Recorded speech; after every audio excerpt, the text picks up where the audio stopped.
Here matrix space with distance function rho,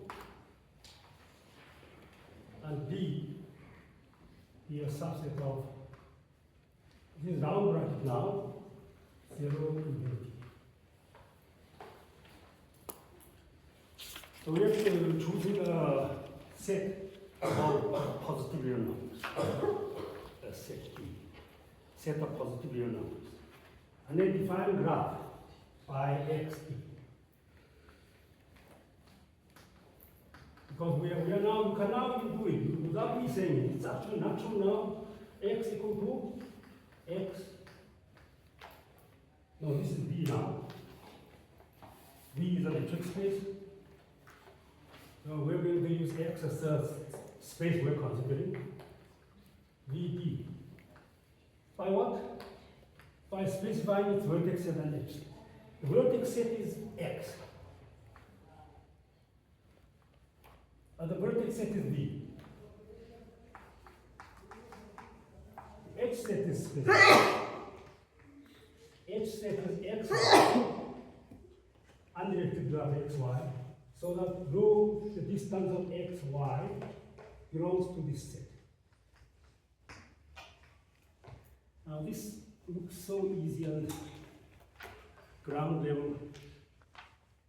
Thank you, welcome you back.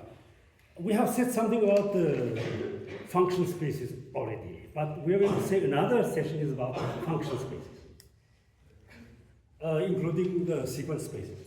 So this graph is so easily zero level defined. Why? Because we are only connecting those points in the matrix space whose distance sits inside that set. Now, if D has only one element,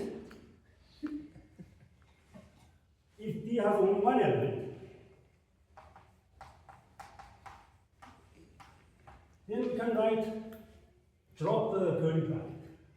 We can write X as X, V, D. And to give you anything familiar now, I have to show you this thing again. This is some, let us assume that this is a compass which can only measure this distance. And this distance is now D. So if you have Euclidean plane, for example, if you are only using this one rod which has only an unchanged fixed distance, starting from the origin, what points you can actually construct? Using only this. Anything on the circle around is fine, but if you go move there in the final step and then you do that, you also have other points. Can you say that every point in the Euclidean plane can be reached by this rod, starting from the origin in finite steps? Yes? Who said it? I think you should tell me the idea. I think you are very clever. You have impressed me a few times. How do you do that? You need to know how to do it. So I guess it. Yes, you elected. You are making a vote to the president. No, we don't want democracy. You need to be able to say this. Yes. Who said yes? Let us say that this rod, one end of this rod is at the origin first, and then there's another point somewhere, you point to it and then mark it, and then can you start from the origin and you just using this rod, can you go to that point with any one of the two points? If it is R squared. So let us be clear. So in R squared. Professor, in R we have Archimedean property which does this, but I don't know yet. How do you realize it? Yes. Yeah. Okay. Thank you for that. In R, begin at the origin, and this origin is 0, 0. And given any point A, B, can you reach it by using this fixed length rod finitely many times? So let us say origin is here. Let us experiment first, and you will see. This is the origin. And that is your point, other point, we just drop that, let us call it A. What can we do? We are not given a straight edge, right? We are not given a straight edge, so therefore you cannot really construct a straight line through them. We are given this rod only. This is what we are in ancient Greek time. Euclid used restricted tools, which are two things. One is a ruler. Ruler is unmarked. There's no marker on it. It's just a straight edge. The other one is a compass, which can measure any finite distance and reproduce it. That was the Euclidean tool. Now our tool is ruler is gone, not here. Compass is also gone, but our compass is just, it can measure the same distance and reproduce nothing else it can do. So how can we do this? Let us first assume that these 2 points are less than this distance apart. So let us consider that case first. You have said something, but you should really realize it. So this is 0. So let us measure this, and then the same thing we do.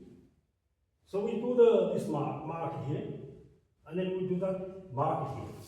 That means 1 step, 2 step, we reach here. Right? Using this fixed length rod, I can reach these 2 points in 2 steps, if they are shorter than this. If they are longer than this,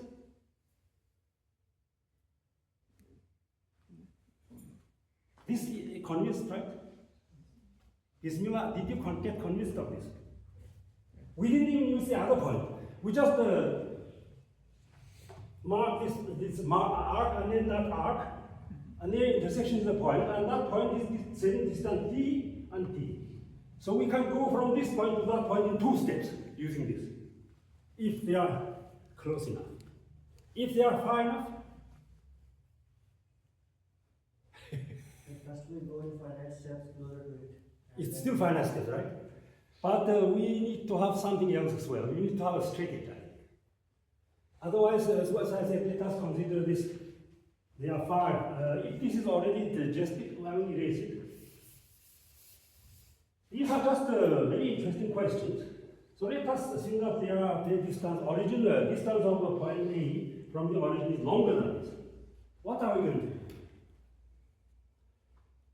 If we have a straight edge, then it will be fine. Why? What you said is exactly what I was saying. If you have a straight edge, you can construct a straight line connecting them first.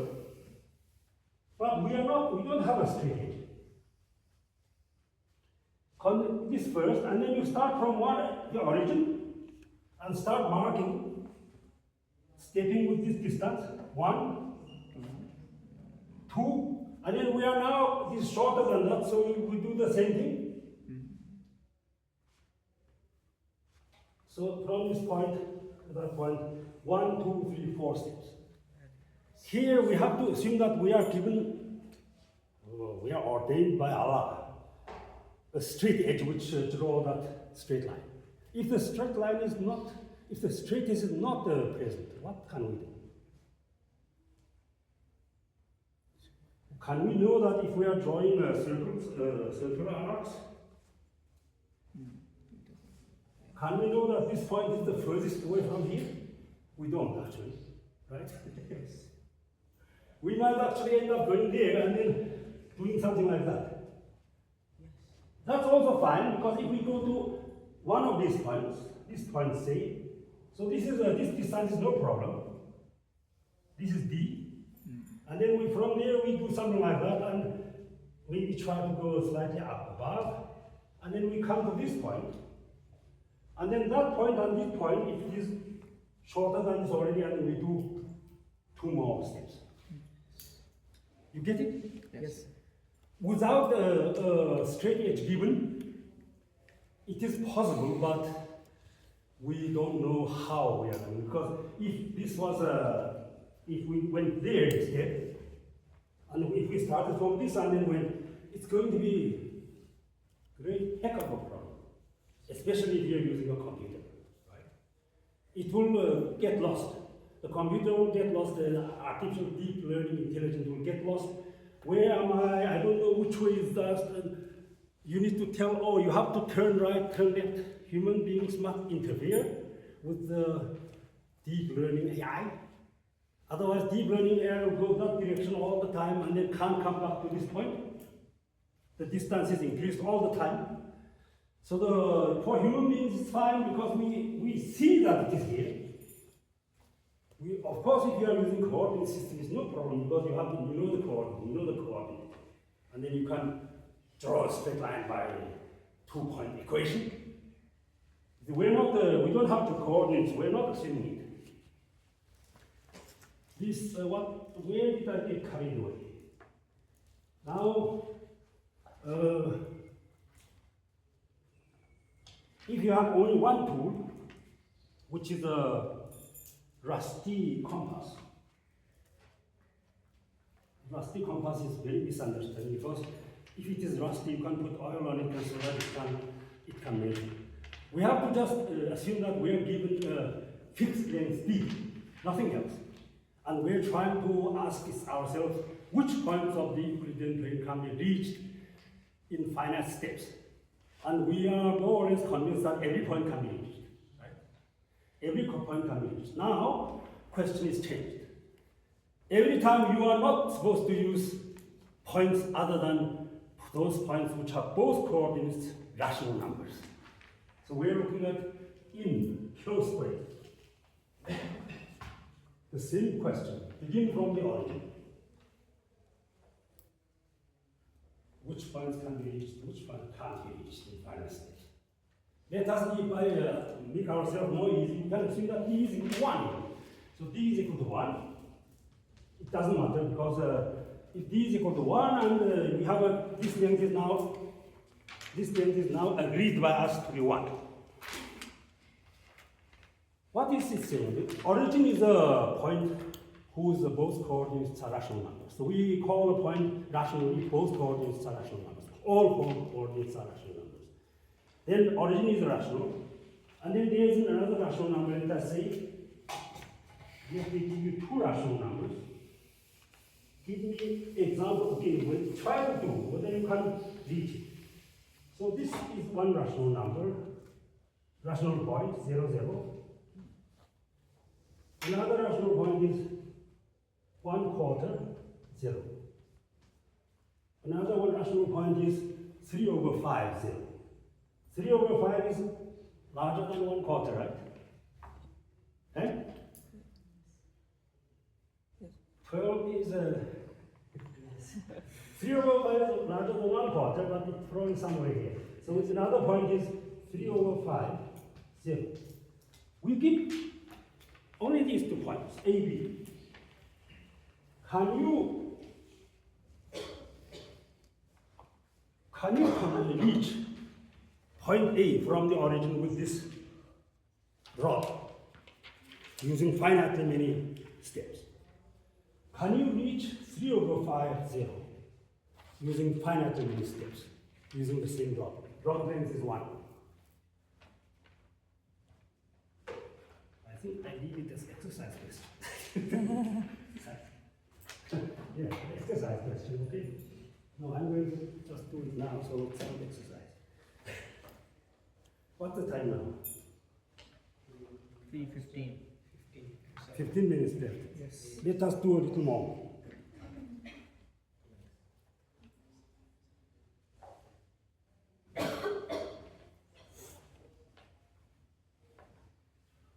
Okay. Before we do that, we need to really give us some examples. For example, in Z, let us write these examples now. In Z, in Gaussian integers,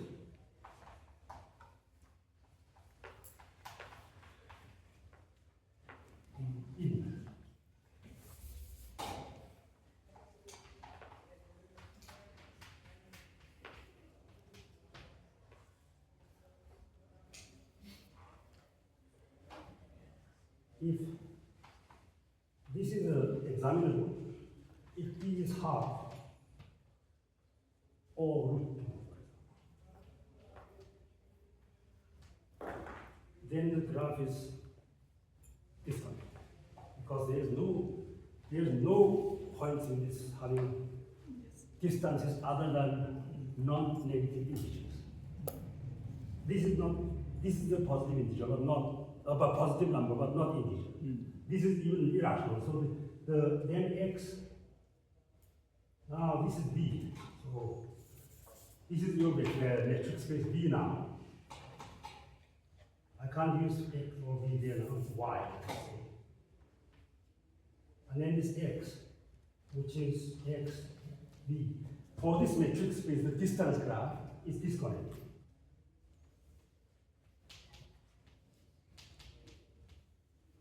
Completely disconnected.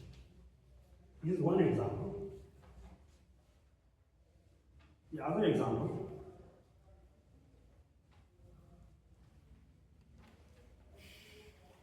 this simply means that it's not only disconnected, it's actually edge set is empty. There's no edge. Edge set is empty. It just consists of the Gaussian integers without any edge. This is not the original graph. This is the space. This is the space now for this, and that is the distance graph. And then now there's another question. This question is probably question 2 now. But anyway, I can't have the display the projector working. This is question. Question says that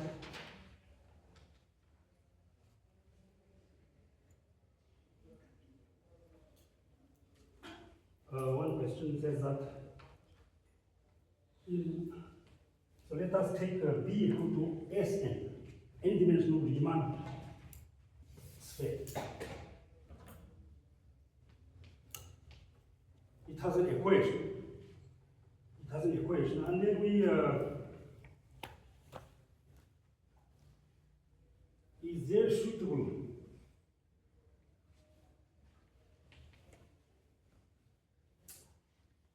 D in that such that x equal to x Sn 1 or D is connected. I don't know the answer. I'm sure if you answer this question negative or positive, you have a paper. Nobody is interested. So far, I haven't got anybody who is volunteering to collaborate.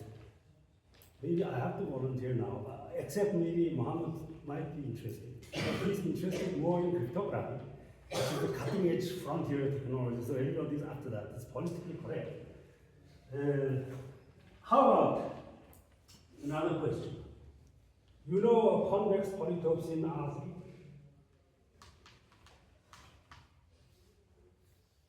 Convex polytopes is a you have finitely many planes in R3, and then linear inequalities, and it is bounded within it. It's an object which consists of faces, vertices, and edges. For example, Platonic solids are regular polytopes in R3. Of course, there are others. For example, that one we have been drawing many times. This is a convex polytope. You can imagine that large triangle is on the other side of the sphere. This one is on this side, and then there are 3 edges going around. So this is a convex polytope in R3. So if you have a surface of the convex polytope, it's B, surface of convex polytope in R3, and we look at this graph, study the properties of the graph, which is a metric space x equal to x v 1. Or if you want to be as well, p is fine. That is another PhD. I'm not boasting. I'm sure if I had my Lei with me now, we can actually do another thesis. Lei was how to say? He was very hardworking young man. And he worked 3 years in South Africa and got his PhD during COVID. And he left during COVID to China for a good job. If you do this as a PhD, let me tell you something about reality, human reality. I can guarantee you to get a position in a good university. Myself, I'm still alive. Any one of these questions. Don't put down on this because it is proposed by someone who is not well. I'm not well known, I have to tell you. But if you solve this, any one of these, I think you are already very well on the way to a good mathematician. You see, these questions can be asked for younger people as well because we can understand. You just produce the models in front of you. Now let us, each point is a vertex, and if you measure on the surface, you measure by a string, its length is 1, and they are connected, otherwise by an edge, otherwise they are not. Then what that graph would be like? How well connected it is, and what kind of a simplex in it. The largest simplex, for example. Simplex means a complete subgraph with each edge length is d, and the largest number of vertices. For example, a small question here would be, what is the order of the largest simplex?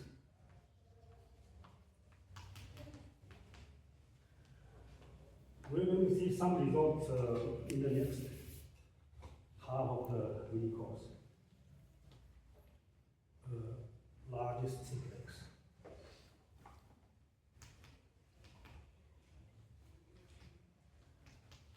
In one of these.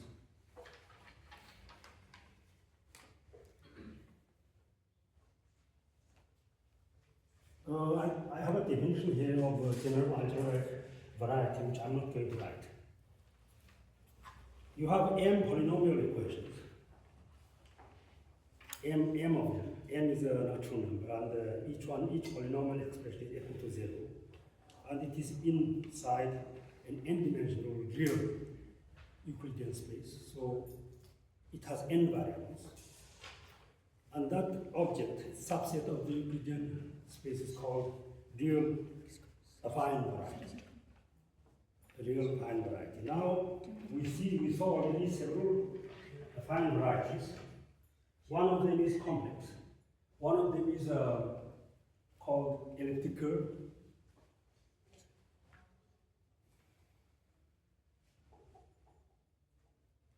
One of them is called elliptic curve, and these are speciality here. So let us take affine, real affine algebraic variety.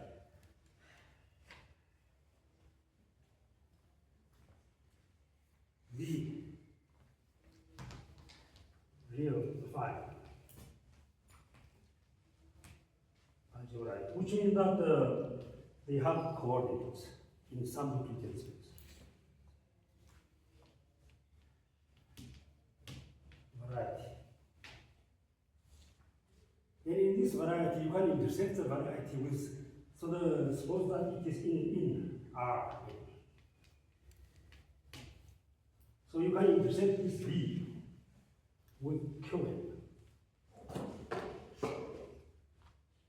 So they're all the rational points on the variety, this means, right? The set of all the rational points on the variety. This is a hot topic in arithmetic algebraic geometry. Let us say it's hot, meaning that there are many people famous people who are interested in this. Hot arithmetic. Pure, algebraic variety. For such a variety, for this set as a vertex set, so you define a graph with V intersected Q with distance. You need to choose an appropriate distance, such as pi, for example. Even for rational plane, the distance pi can give you edges, no problem. It is not necessarily the distance must be a rational number. For example, just to be naughty, Let me do another example. I'm always too naughty for my lecturers usually. So you still consider Gaussian integers. And then you look at the square root 2, that's distance. What do you get? Gaussian integers are these points, right? We're not drawing the edges because edges are given by that. So the edges are now what? This is 1, this is 1. So the edges are here, these ones. Edges are all like that. And that. You can prove that. It's easy.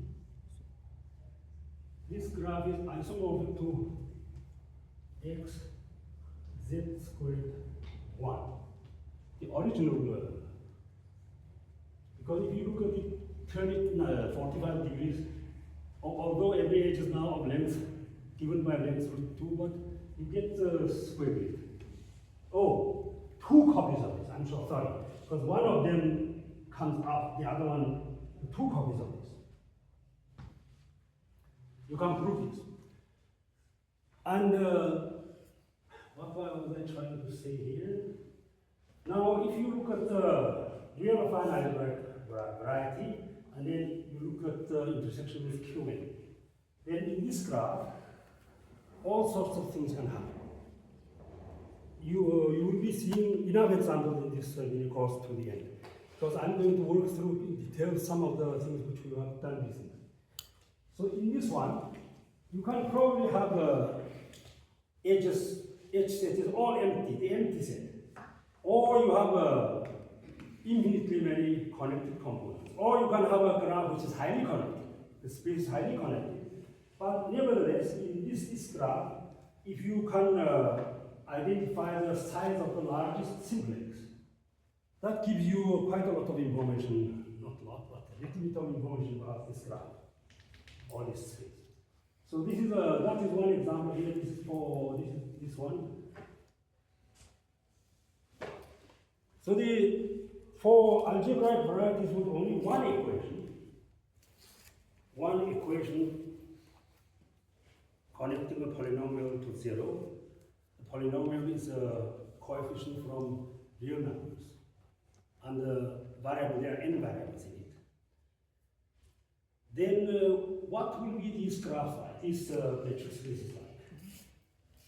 Does they exist through 2 distances so that we can really have a space which gives lots of information about the algebraic variety, which is arithmetic as well?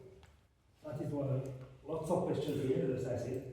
Dr. Farooq is here, so there are lots of, I'm having lots of questions today. This session is extremely important. Now my question earlier, anybody has any idea about whether the origin is connected to in Euclidean plane? If it is in Q squared, in R squared, we have convinced ourselves that every 2 points are connected by a finite path using the rod with fixed length. If you are allowed to land your other end of your rod every time at a rational point, then what will be like? For example, if the origin is still connected to, for example, 1/4 0 at that point, and or 3/5 0 at that point. This was a very easy recreational question can be asked during dinner party, and when there are lots of beautiful guests, you can ask. And if they are interested in mathematics, they can probably start considering this question. But the thing is that it was very surprising. The thing is that these were proved in 1976 only, and their paper was published in 2000 only. The main thing was they didn't submit. They told everybody, but never submitted. But nobody actually copied their paper and submitted and published like today. And then they published it at last when people were requesting, you told us this long time ago, so for 24 years ago. Now, why are you not publishing it? So they submitted in 2000 and published it. It's by Benda and Kerr. Two people.